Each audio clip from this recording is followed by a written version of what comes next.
Ito guys, i-testing na natin itong pambutas natin kung maganda ba, paano gamitin to. Tingnan natin pa rin.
Ayan guys, tignan nyo yung butas nyo.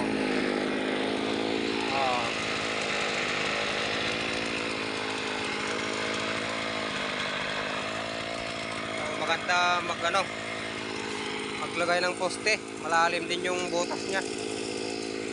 So taglit lang yung maghugay ng butas kung gusto mong maglagay ng poste sa bakod.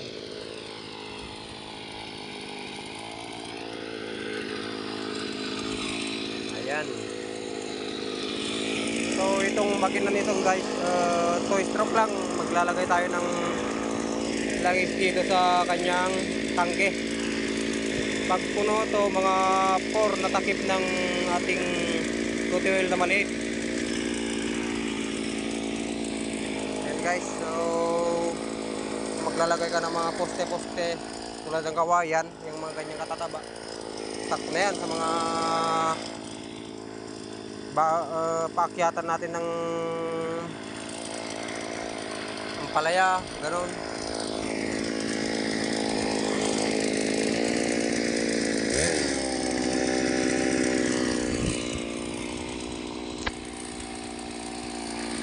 So hanggang dito na lang tayo guys, yan o. Okay.